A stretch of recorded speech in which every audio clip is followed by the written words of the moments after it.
Bonjour à tous, donc voilà, aujourd'hui je vais faire une vidéo sur Poutine, la Russie et le nouvel ordre mondial, parce que j'en ai un peu ras-le-bol de voir cette pseudo-dissidence en fait appelée à soutenir Poutine, alors que Poutine en fait est complètement part du nouvel ordre mondial. C'est assez bizarre qu'on révèle pas toute la vérité, voilà. Il suffit de s'en référer aux faits, c'est pas très compliqué, de regarder un peu ce qui se passe, de regarder les éléments du passé, parce qu'on a déjà eu deux guerres mondiales, donc il y en a une troisième qui se profile, mais il faudrait peut-être un petit peu regarder ce qui s'est déjà passé, pour comprendre un peu ce qui se passe actuellement. Voilà. Donc là, ça fait presque 15 ans que Poutine et Medvedev sont au pouvoir en Russie, et on sait très bien, c'est quand même pas difficile à voir, que Poutine et Medvedev sont soutenus en fait par les oligarques. Parce qu'en Russie, en fait, plus qu'ailleurs, il y a des disparités entre les riches et les pauvres. Il y a à peu près 110 oligarques en Russie qui contrôlent en fait plus d'un tiers de la richesse russe. Voilà. Il faut pas être très intelligent pour comprendre que si jamais Poutine allait contre les oligarques, et si même il allait contre le nouvel ordre mondial, Poutine serait déjà mort. Voilà. Tout le côté pseudo-chrétien, tout le côté pseudo-anticorruption de Poutine, c'est du théâtre. C'est comme l'UMP et le PS. Enfin, il y a un moment où il faut ouvrir les yeux. Il y a peut-être deux camps, mais c'est deux camps qui pensent la même chose. Voilà. Sauf que d'un côté, en fait, on a les États-Unis et l'Europe qui, en fait, sont capitalistes, mais vont vers le socialisme. Et de l'autre côté, en fait, on a donc l'URSS qui, depuis la chute du mur, va vers en fait plus de capitalisme. Voilà. Donc ça permet en fait d'arriver à une convergence, comme beaucoup de personnalités de l'univers mondial l'ont dit, ça permet en fait d'arriver à une convergence qui permettra en fait de fusionner l'Est et l'Ouest. Voilà, c'est ça la technique. En fait, le nouvel mondial, c'est un système hybride qui mêle à la fois le capitalisme en fait pour les grands groupes financiers, les grands groupes capitalistes mondiaux, donc qui permettent en fait aux élites en fait de contrôler en fait toute la richesse mondiale. Et pour le peuple, par contre, c'est le communisme en fait. Le crash économique qui arrive en Europe et aux États-Unis, c'est bien entendu voulu. C'est pour permettre un rééquilibrage en fait avec les pays émergents. Voilà, donc c'est un peu les pays BRICS face en fait à l'Europe et aux États-Unis qui sont des pays plus riches. Donc en fait, il y a un rééquilibrage au niveau économique qui va permettre en fait d'installer une monnaie mondiale. Voilà, une économie mondiale. On va voir un petit peu le cas de Poutine. Poutine, il faut savoir que Poutine est juif. Sa mère qui s'appelle en fait Maria Ivanova Shalomova. Et son père, donc, qui a pour nom de famille Epstein. Donc ça a été prouvé en fait dans une interview d'un des oligarques les plus importants de Russie, qui s'appelle Abramovich. Donc dans une interview en 2005, il a dit que si Poutine le souhaitait, il pourrait être citoyen israélien. Poutine donc, était agent du KGB, il a notamment travaillé en Allemagne de l'Est, voilà. Il est devenu en fait lieutenant-colonel du KGB, où il est resté jusqu'en 91. Puis il a obtenu en fait des responsabilités au Kremlin, avant d'être nommé en fait à la tête du FSB en juillet 98. Un an plus tard, donc en août 1999, il reçoit donc coup à coup beaucoup de promotions. D'un coup, en fait, il devient l'homme important de la Russie en quelques mois. La vraie raison, en fait, c'est que Poutine en fait a rencontré deux grands oligarques russes. Donc c'est Abramovich et Berezovsky. Donc Berezovsky, en fait, Poutine a été voir plusieurs fois Berezovsky en Espagne de manière illégale. Donc il était à l'époque chef du FSB, il est allé retrouver Berezovsky en bateau là-bas. Donc ça a été noté en fait par les renseignements espagnols. Il l'a retrouvé là-bas en fait pour préparer en fait son ascension au pouvoir.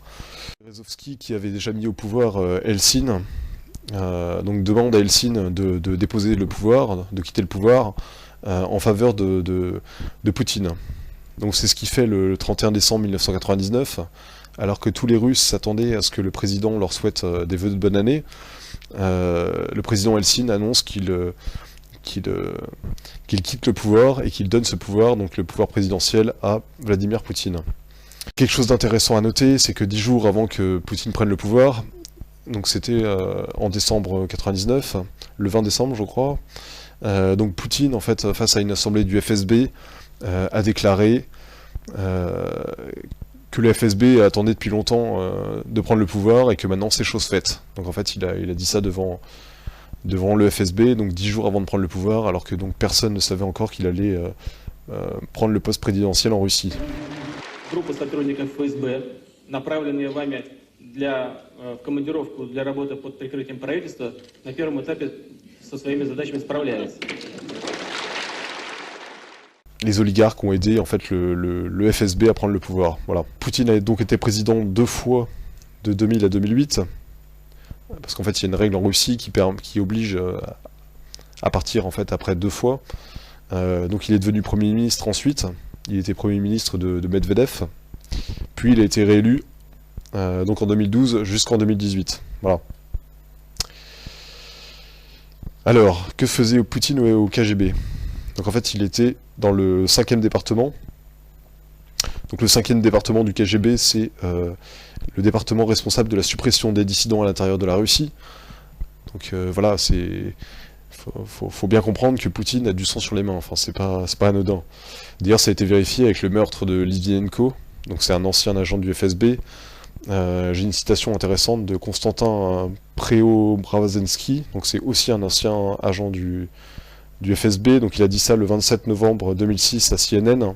Il a dit « Je n'ai pas d'hésitation en disant qu'il a été tué par Vladimir Poutine, qui le considérait comme son ennemi personnel. Poutine est très vulnérable à la critique. Il a un complexe d'infériorité. Et Litvinenko savait beaucoup sur Poutine, sur ses revers, sur ses connexions avec certaines forces politiques qui ne sont toujours pas dévoilées actuellement, parce que Litvinenko connaissait Poutine personnellement. Et Poutine fut la personne qui renvoya Litvinenko du FSB. » Voilà. Donc ça montre bien que Poutine avait peur que Litvinenko parle sur les forces qui lui ont permis de prendre le pouvoir.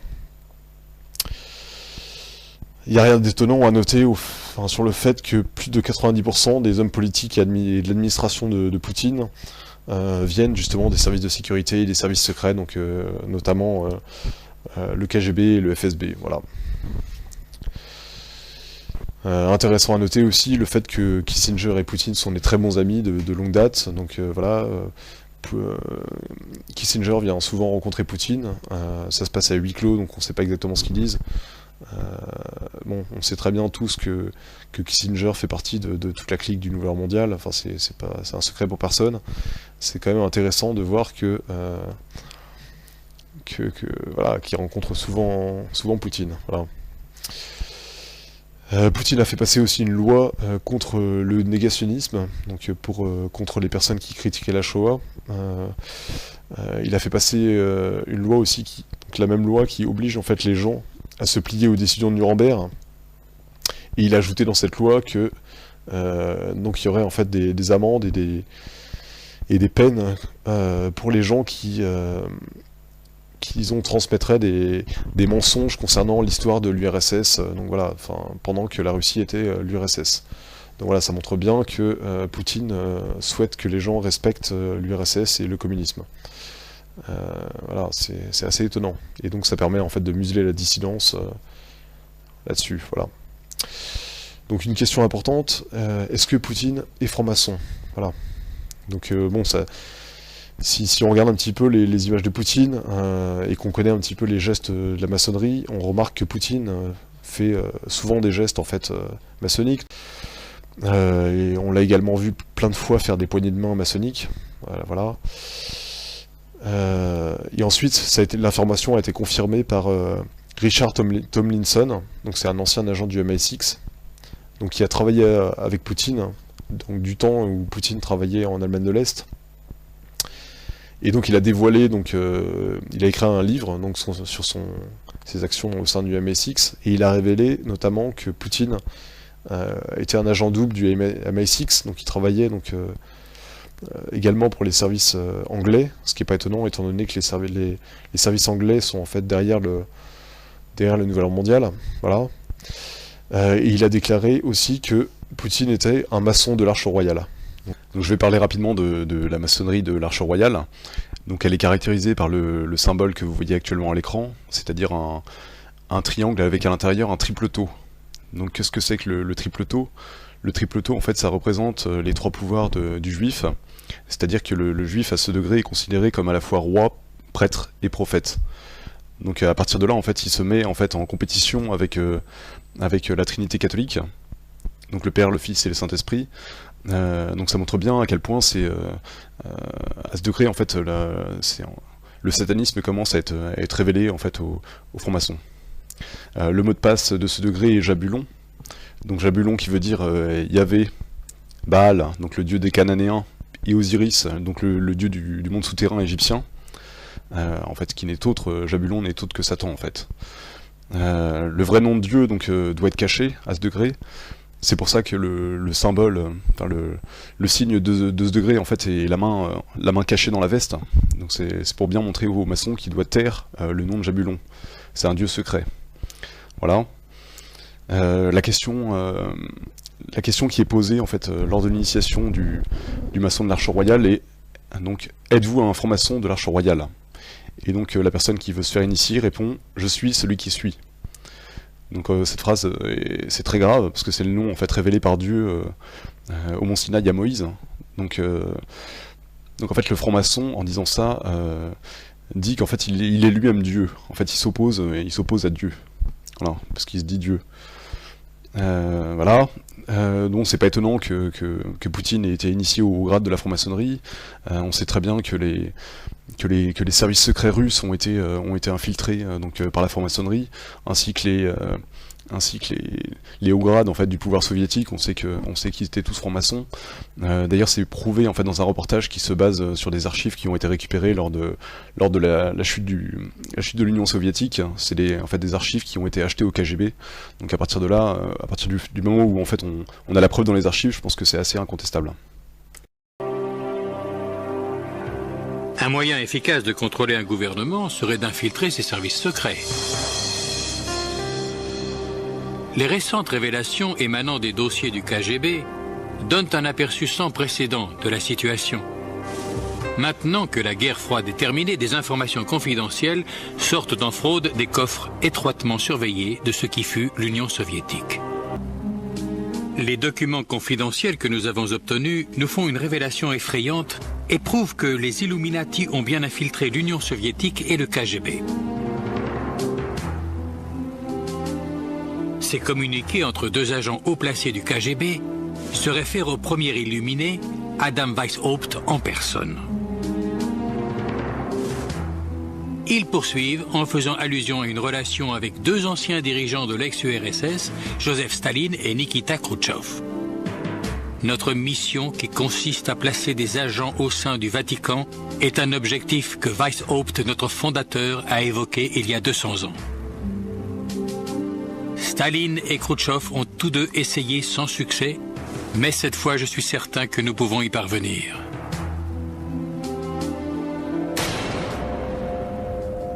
Qui plus est, dans le laboratoire, nos enquêteurs font une découverte alarmante.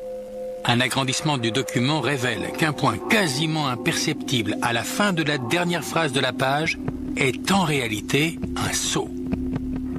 Il représente un œil au-dessus d'une pyramide tronquée, l'insigne officiel des Illuminati, une marque utilisée par la communauté secrète depuis sa création en 1776.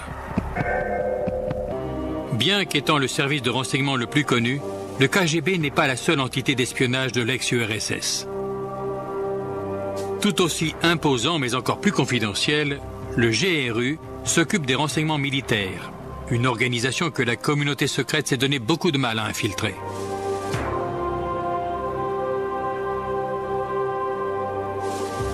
La preuve qu'ils y sont parvenus se trouve dans les documents top secrets du GRU que nous avons obtenus au marché noir en Russie.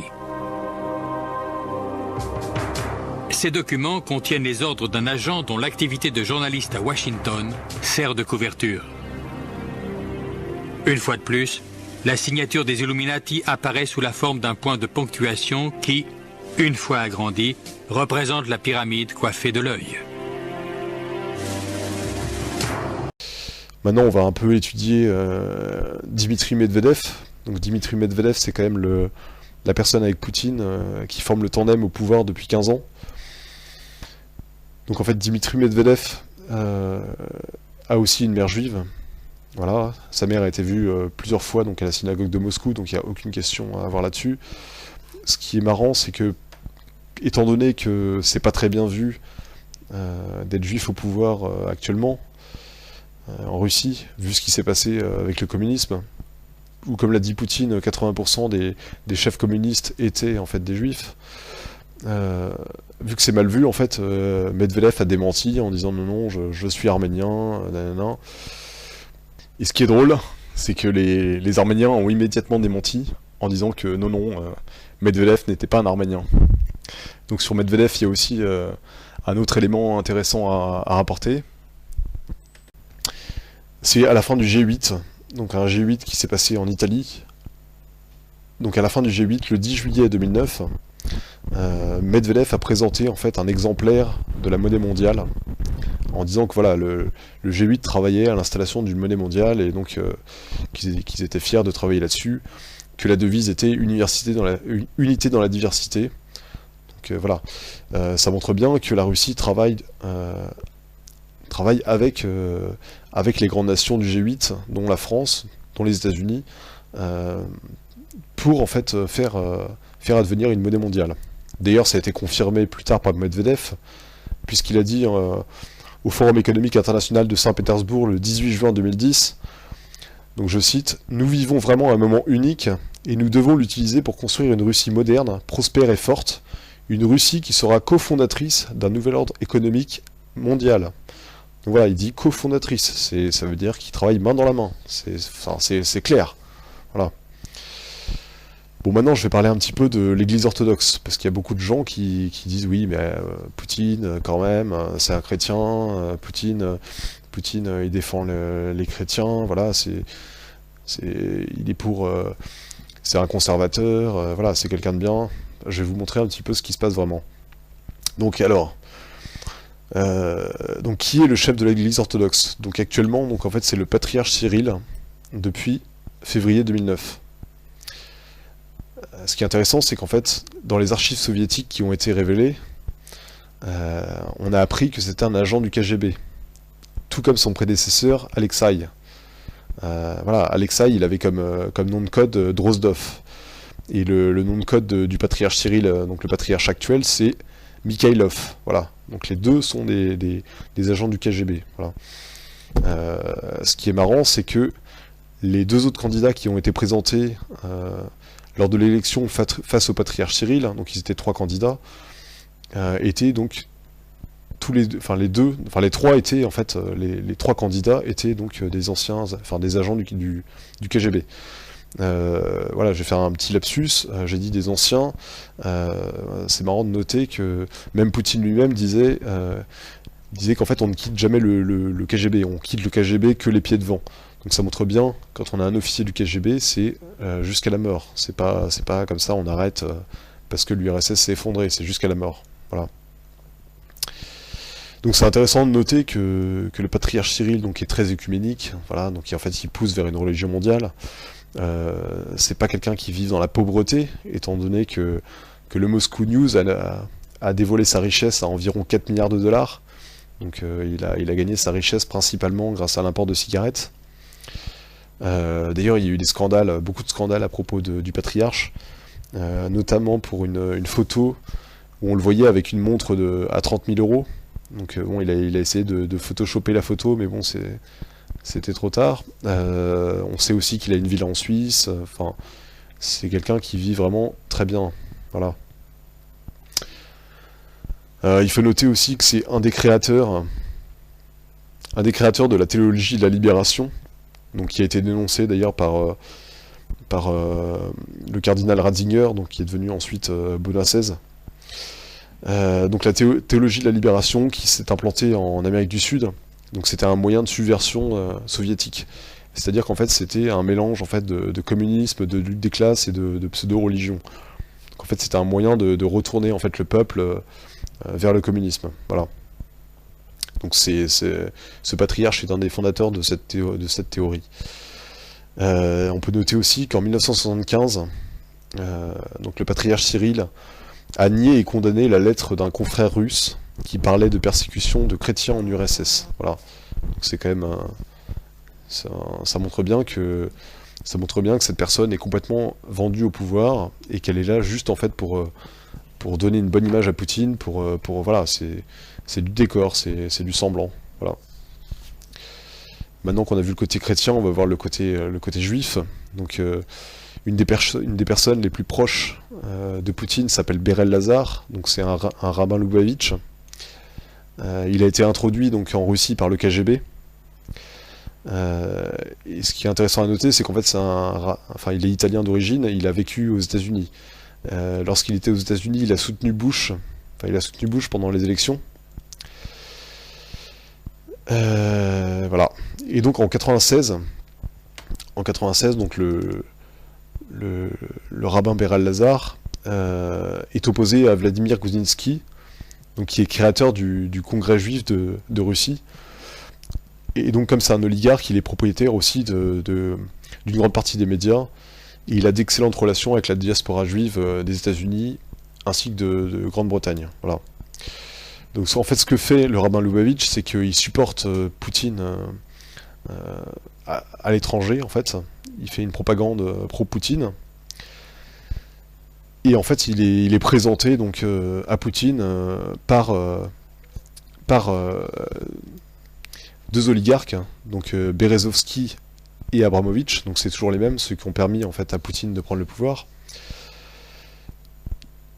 Donc ces deux oligarques qui sont aussi donc Lubavitch présentent le rabbin à Poutine. Et donc Poutine ouvre les portes du Kremlin donc à Berel Lazar et au Lubavitch lors de leur fête annuelle en 2000. Donc ça ne s'est jamais vu auparavant. Il faut noter que les Lubavitch en fait sont en fait des juifs orthodoxes. Donc c'est parmi en fait les plus virulents, en fait, les plus pro-messianistes. En fait, c'est des messianistes pressés qui veulent agir en fait pour la venue de leur messie. Voilà, le messie juif qui n'est autre que l'antéchrist en fait pour les chrétiens. Le même jour en fait où Poutine accueille les juifs Lubavitch au Kremlin, donc le rival en fait de Berel Lazar, Goudinsky, est arrêté. Voilà. Donc ça montre à quel point on favorise les amis et voilà, ça explique pourquoi en fait dans certains cas Poutine combat les oligarques. Et en fait il combat les oligarques qui sont contre ses amis, qui sont contre ses intérêts. C'est pas les oligarques en général, c'est ceux qui vont contre ses intérêts. Voilà. Donc ensuite Poutine fait un don de 10 millions de dollars à la fédération de Lazare.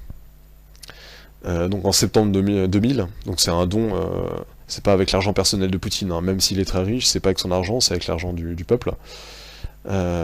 Et donc ce don entraîne d'autres dons des oligarques, dont Abramovich. En fait, c'est tous les oligarques juifs qui sont de tendance Lubavitch qui donnent en fait pour favoriser leur mouvement en Russie. Voilà. Donc en fait, Berel Lazar obtient très rapidement la nationalité russe. Et donc depuis, en fait, Berel Lazar est le chef de la fédération des organisations juives de Russie. Donc c'est alors que les Lubavitch sont une minorité en Russie, donc c'est les Lubavitch qui dominent qui dominent toute la tendance, enfin tous les juifs de Russie. Voilà. Ce qui est intéressant à noter, c'est que le chef du conseil d'administration de la fédération est Abramovich. En fait, Abramovich, donc celui qui a permis à Poutine d'accéder au pouvoir, celui qui a présenté Berel Lazar à Poutine, et donc c'est le chef du conseil d'administration. Donc c'est un oligarque très puissant qui est notamment propriétaire du club de foot de Chelsea. Donc voilà, Abramovich, c'est marrant parce que il a beau avoir beaucoup d'entreprises en Russie, être propriétaire de beaucoup de choses. Donc il est propriétaire du club de foot de Chelsea, il habite à Londres. Et c'est intéressant de noter, tout simplement, qu'il est membre du comité des 300. Voilà, donc les 300 personnes qui dirigent réellement le monde. Voilà, comme Sarkozy d'ailleurs. Donc en fait, on va maintenant étudier la personnalité de Anatoly Chubais. Donc c'est intéressant parce que c'est un des oligarques.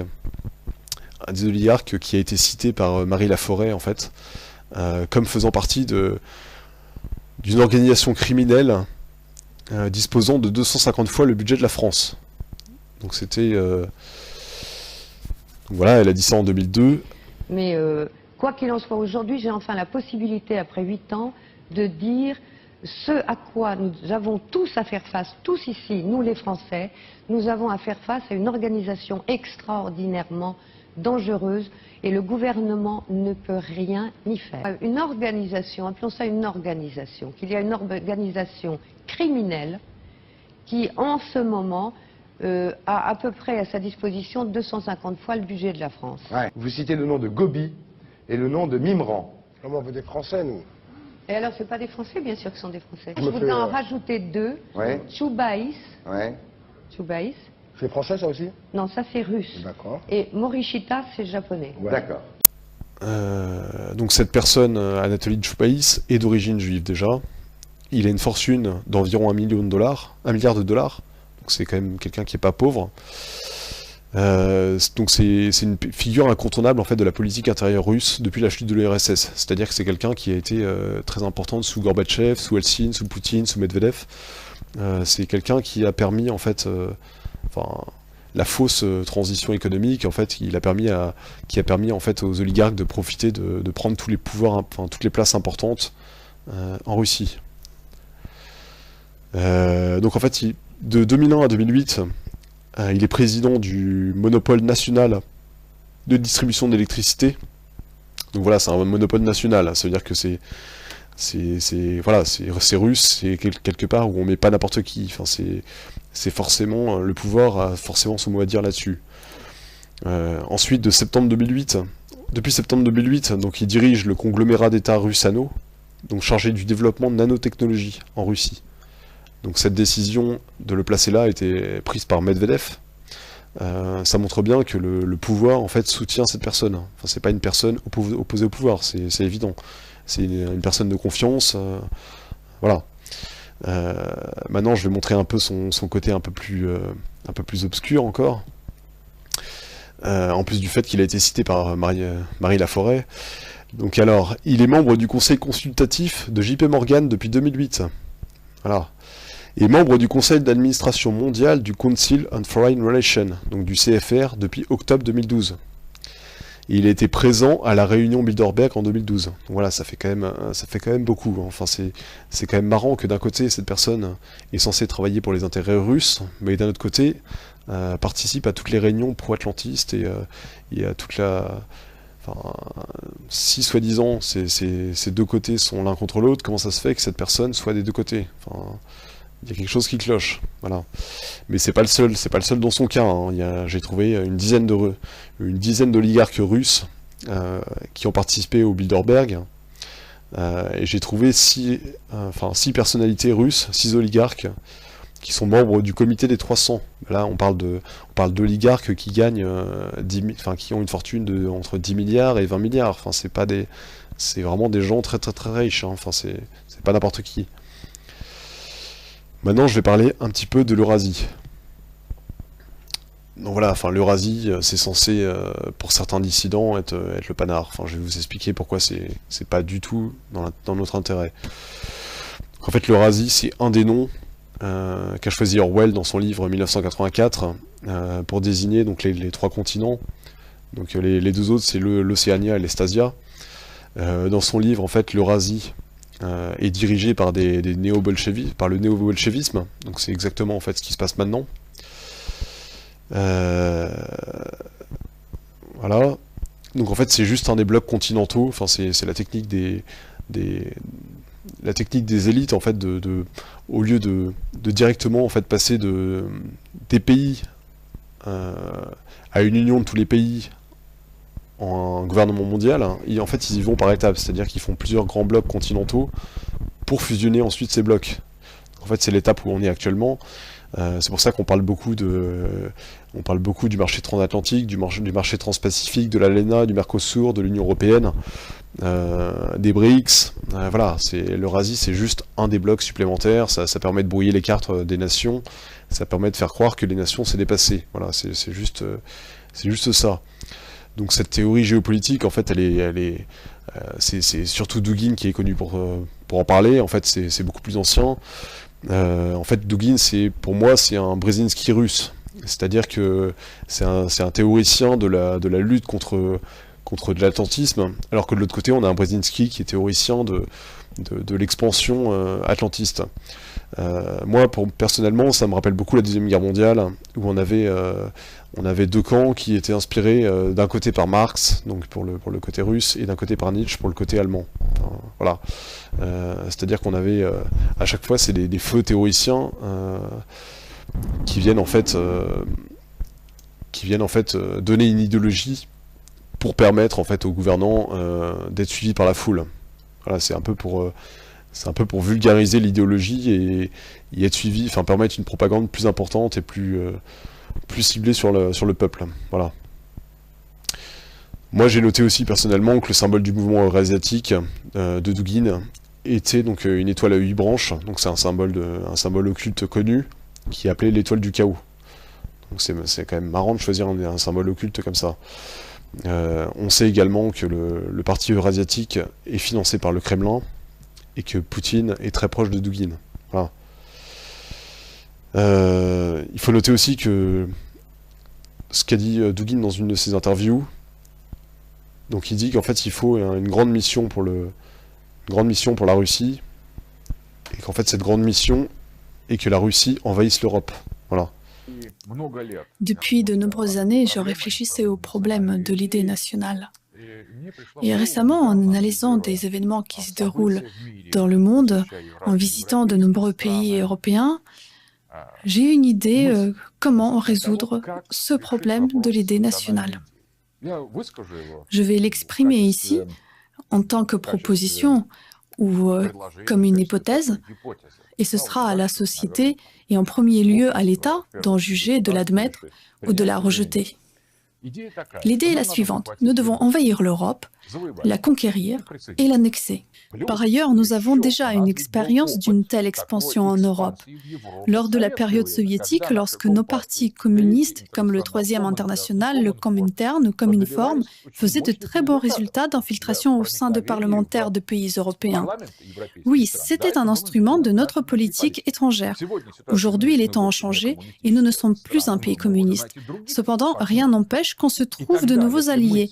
Actuellement, si nous proposons comme une idée nationale l'annexion de l'Union européenne par l'Union eurasienne, l'expansion vers l'Europe, alors nous pourrons vraiment nous réunir autour d'un but véritablement grand. Vous vous rendez compte? Annexer l'Europe, ça c'est russe.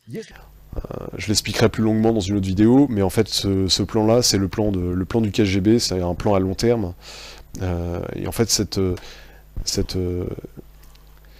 ce que dit Dugin, en fait, n'est que le reflet de la pensée du KGB. Voilà, c'est juste ça. Je vais parler rapidement maintenant des BRICS. Voilà, les BRICS, donc c'est le Brésil, la Russie, l'Inde, la Chine et l'Afrique du Sud. Voilà, ce bloc-là, en fait, fait des fréquents appels à installer un nouvel ordre mondial. Il parle aussi, en fait, de changer la monnaie de réserve du dollar pour installer leur monnaie. Ça, c'est juste aussi une propagande pour familiariser les gens avec le fait que le dollar c'est terminé et qu'on va passer à quelque chose d'autre. En fait, on va passer à une autre monnaie qui sera en fait soi-disant amenée par le bon côté, c'est-à-dire le côté russe. Le côté russe et chinois, donc en fait il faut bien comprendre dans cette perspective, c'est l'Est, en fait, l'Est où le soleil se lève, c'est le renouveau. La Banque centrale russe fait partie des 60 banques centrales sous le contrôle de la Banque de règlements internationaux. Donc en fait cette banque, c'est la banque centrale des banques centrales. La Russie en fait partie depuis 1996, donc c'est-à-dire que tous ces flux monétaires sont complètement dirigés par cette banque. C'est-à-dire que la Russie ne peut pas faire ce qu'elle veut. Si jamais l'Ouest trouve que la Russie va trop loin, il peut la couler en 2 minutes. Vu que étant donné que cette banque dépend principalement à la base de la Banque d'Angleterre et de la Banque de France, on peut très bien couper les vivres en fait à la Russie. C'est absolument pas ce que veulent les élites. Hein. Enfin, c'est pas du tout. C'est pas du tout ce qui est voulu. Cette banque des règlements internationaux, comme l'avait dit Quigley dans son livre, c'est vraiment l'apex, enfin c'est le sommet du système. C'est vraiment eux qui dirigent tous les rênes financiers. En guise de conclusion, en fait, je dirais que Poutine est à la fois donc la marionnette des rabbins Loubavitch, puisqu'ils lui ont permis de prendre le pouvoir. Donc en fait, ils attendent une aide de la part de Poutine, en guise de récompense, ainsi que de la franc-maçonnerie juive. Donc la franc-maçonnerie juive, qui a aussi à sa tête les Loubavitch. Les Loubavitch, en fait, ne sont rien que les pharisiens des temps modernes. C'est ce que Jésus a appelé la synagogue de Satan. Rien d'étonnant au fait que les présidents russes aient placé à tous les postes des oligarques Loubavitch, et que Poutine ait placé aussi dans son entourage, dans tous les postes administratifs, des anciens officiers du KGB, puisque comme on l'a vu, le KGB était en fait complètement infiltré par la franc-maçonnerie. Donc en fait, il faut absolument rien attendre de Poutine. Ce serait complètement stupide de penser que Poutine est le sauveur de l'Occident. Il faut pas se fier à la fausse façade de moralité de la Russie, alors que nous, en fait, on est complètement détruit au niveau des valeurs. Mais ça, c'est volontaire.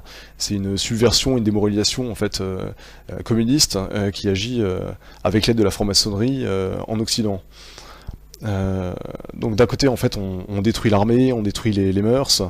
Et on publie des scandales, c'est grâce à Wikileaks, à Assange d'ailleurs, qui est en Russie, alors que de l'autre, en fait, on donne dans les médias soi-disant dissidents une image de la Russie forte avec des valeurs, et on renforce l'armée, alors qu'en France, on fait tout pour détruire l'armée, bizarrement, alors qu'on veut rentrer en conflit. Enfin, on voit vraiment la traîtrise des élites occidentales. Il faut pas se fier, en fait, à cette belle image qu'on nous donne de la Russie. Moi, ça me rappelle vraiment la Révolution française, où plein de nobles se faisaient avoir par le discours des Lumières, comme la Révolution russe aussi, où des gens ont pensé que ça allait peut-être améliorer leurs conditions. Forcément, les élites, ils vont pas nous montrer le mauvais côté de la Russie, si c'est la Russie qui doit diriger le nouvel ordre mondial. C'est logique. Il faut forcément que le nouvel ordre mondial donne envie aux gens.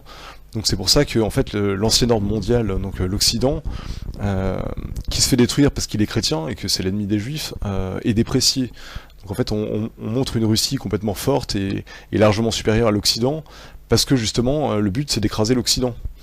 Voilà, j'espère que vous avez compris la stratégie. Donc le but de tout ça, c'est la victoire facile de la Russie contre l'Occident, qui est détruit de l'intérieur en fait. Et en fait pour provoquer une installation rapide d'un nouvel ordre mondial communiste. C'est-à-dire qu'avant même d'avoir été attaqué physiquement, militairement, l'Occident est déjà détruit. Est-ce qu'il y a beaucoup de gens, vous pensez, si jamais on est appelé par François Hollande pour aller se défendre la France, vous pensez que les gens sont vraiment volontaires pour aller combattre? Moi je pense pas. Je pense que là on est tellement démoralisé et qu'on confond tellement le pouvoir en place avec la France que voilà, on est complètement le peuple français complètement démoralisé. Pour moi en fait, les élites utilisent en fait la technique de Sun Tzu, quand il dit en fait remporter sans victoire et en 100 combats n'est pas ce qu'il y a de mieux. Soumettre l'ennemi sans combattre est ce qu'il y a de mieux. C'est pourquoi à la guerre le mieux est de s'attaquer au plan de l'ennemi, puis de s'attaquer à ses alliances, puis de s'attaquer à ses armées.